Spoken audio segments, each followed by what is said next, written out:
खुलुमबाय आं सिबि रानि ब्रह्म आंनि एसबि बड' निउज चेनेलाव नोंथांमोनखौ बरायनाय थाबाय बे चेनेलनि गेजेरजों सानफ्रोमबो सानसेयारि गोनां खौरांफोरखौ फोसावनाय जायो नोंथाङा दासिमबो बे चेनेलखौ साबस्क्राइब खालामनानै लायाखैबा सानफ्रोमबो सानसेयारि खौरांखौ मोननो थाखाय साबस्क्राइब खालामनानै लानो हागोन लोगोसे बेल आइकनखौबो क्लिक खालामनो हागोन जाहाथे खौरां फोसावनाय लोगो लोगोनो नोंथांनाव गिबिसिन खौराङा सौहैयो थुदो बिदिब्ला दिनैनि खौरांखौ जागायजेननोसै ल'कसभा बिसायख'थिनि उनाव फिन हादरनि दाब दाब जायगायाव फिन बिसायख'थि हादरनि मोनस्नि रायजोनि मोनजिथाम बिधानसभा बियाबाव उफ्रा बिसायख'थि खुंनो थाखाय बिसायख'थि आय'गा फोसावबाय बेनि मादाव बिहाराव मोनसे सोनाब बंगआव मोनब्रै तामिलनाडुआव मोनसे मध्य प्रदेशआव मोनसे उत्तर प्रदेशआव मोननै पान्जाबाव मोनसे आरो हिमाचल प्रदेशआव मोनथाम बिसायख'थिनि थाखाय बिजाथिफोरनि गेजेट नटिफिकेशन होनायनि अक्ट'आ 14 जुन नमिनेशन होनायनि जोबथा अक्ट'आ 21 जुन आरो 10 जुलाइआव भट होनाय जागोन बेनि उनाव 13 जुलाइआवनो काउन्टिं जागोन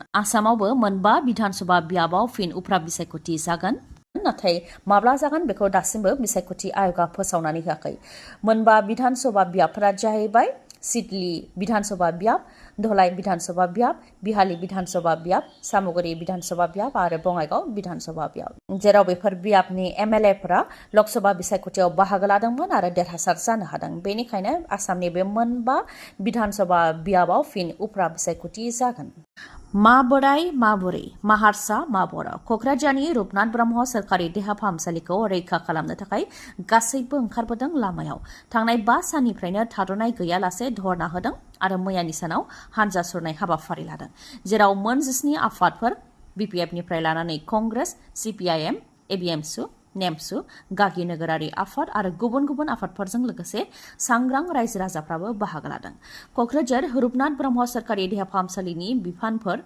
मेसिनारिफोर लोगोसे डक्टर नार्सफोरखौ मेडिकेल कलेजाव लांनायनि हेंथायैनो रुपनाथ ब्रह्म सिभिल हस्पिटालखौ रैखा खालामनो धरना होनाय हाबाफारि बानजायदों बिथांमोना नाथाय दोलो आफादनि मुं लानानै बीजेपी आरो यूपीपीएलनि मददगिरिफ्रा धरना होनायाव बाहागो लायाखै जाय लाजिनांथाव आरो दुखुनांथाव होननानै बुंथियो खाम्फा बरगयारिया मानोना रुपनाथ ब्रह्म सोरखारि देहा फाहामसालि गैयैनि थाखाय खस्थ' मोनोब्ला खालि बीपीएफनि मददगिरिफोराल' खस्थ' मोननाय नङा यूपीपीएल बा बीजेपीनि गासैबो मददगिरि रायजो राजाफ्रानो खस्थ' मोननो गोनां जागोन होननानैबो बुंथियो खाम्फा बरगयारिया लोगोसे सोरखारखौ सोंखारिनानै बुंथिबावोदि बे सोरखारा फरायसालिफोरखौ सिफायगोन ना बानायगोन बिटिसिआवनो गं 400नि गोबां फरायसालिफोरखौ बन्द' खालामबाय आरो दा सावस्रिनि बेलायावबो देहा फाहामसालिखौ गोदानै लुगोनसो ना बानायगोनसो होननानैबो सोंथि खालामो बे 4 बोसोराव गंसेबो गोदान देहा फाहामसालि लुवाखै होननानैबो बुंथियो खाम्फा बरगयारिया लोगोसे बुंथिबावदि क'क्राझारनि आरएनबि देहा फाहामसालिया बे ओनसोलनिनो देरसिन सोरखारि देहा फाहामसालि नाथाय सोरखारा बेखौनो सिफायोब्ला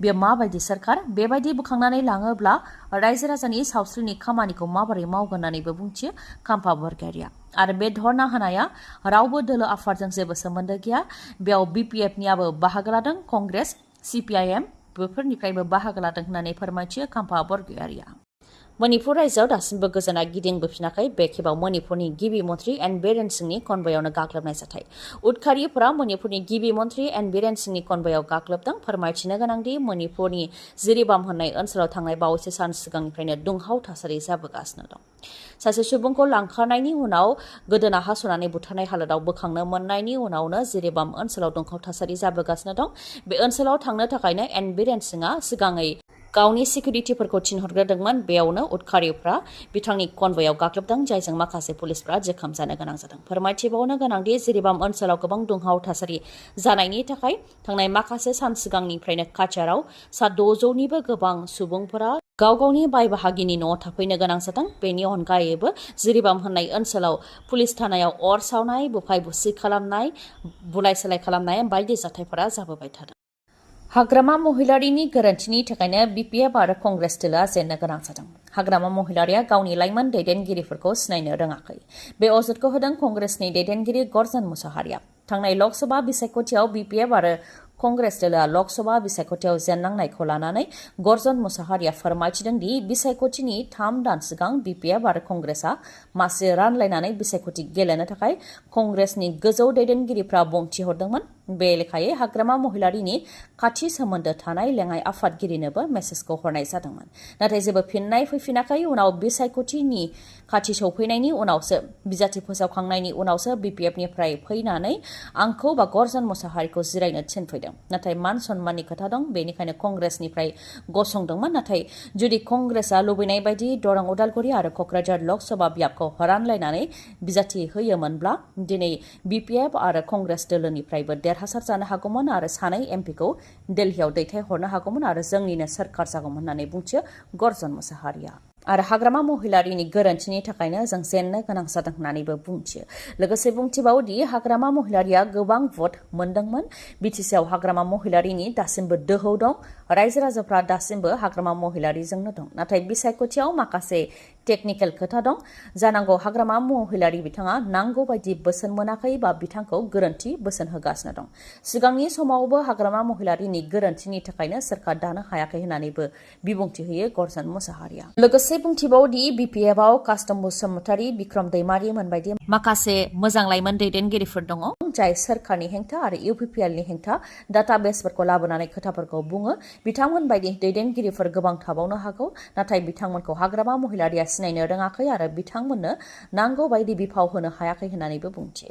BPFआ गोदान फेस बा गोदान दैदेनगिरि लाबोनो नांसिगौ होननानैबो बुंथिबावो।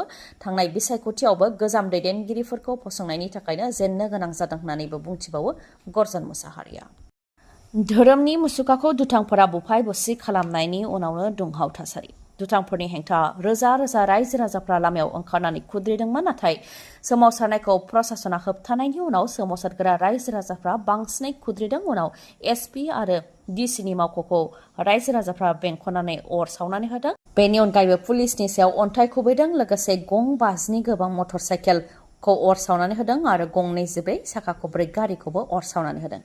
बे जाथाया छत्तीसगढ़नि बालोदा बाजार शहराव जानो मोन्दों। गिबियाव सातनामी हारिनि धोरोमनि मोनसे मुसुखा, जायखौ सातनामी हारिनि सुबुंफ्रा गोबां फोथायोमोन। बे मुसुखाखौ सोरबा सिनाय मोनै दुथांफ्रा बुफाय बुसि खालामनानै होलांदों। बेनि उनावनो रायजो राजाफ्रा दुथांफोरखौ हमनांगौनि दाबियाव लामायाव ओंखारनानै धरना होदोंमोन। नाथाय पुलिस प्रशासना रायजो राजाफोरनि धरनाखौ होबथादों। बेयावनो रायजो राजाफ्रा आरोबाव खुद्रिसिनदों, जायजों बे दुंहाव थासारिया जानो मोन्दों। बे दुंहाव थासारि जानायनि उनाव दुंहाव थासारि सोमजिहोनायनि थाखाय 3 सुबुंफोरखौबो पुलिसआ एरेस्ट खालामबाय। नरेन्द्र मदिजों लोगोसे गासै 72 MPफोरा मैयानि सानाव समायखिरा लादोंमोन। प्राइम मिनिस्टार नरेन्द्र मदि बिथांनि दैदेननाय केबिनेटआव गासै 34 मन्थ्रिफोरनो सिगांनि बायदियैनो बिबानखौ होफिननाय जादों आरो 34नि मादाव 19 केबिनेट मन्थ्रि होनाय जादों। बेनि मादाव राजनाथ सिंहनो डिफेन्स मिनिस्टार, अमित शाहनो हम मिनिस्टार, नितिन जयराम गडकारीनो र'ड ट्रेन्सपर्ट एन्ड हाइवेजनि मिनिस्टार, जगत प्रकाश नड्डा बिथांनो हेल्थ एन्ड फेमिलि वेलफेयारनि मिनिस्टार, शिवराज सिंह चौहान बिथांनो agriculture and farmers welfare minister, Nirmala Sitharaman बिथांनो फाइनान्स मिनिस्टार आरो माखासे। जाय समाव क'क्राझारनि रुपनाथ ब्रह्म सोरखारि देहा फाहामसालिखौ लाखिनो थाखाय नारा नाथा नाजादों, बे समाव सोरखारनिफ्राय माखासे बिबुंथि।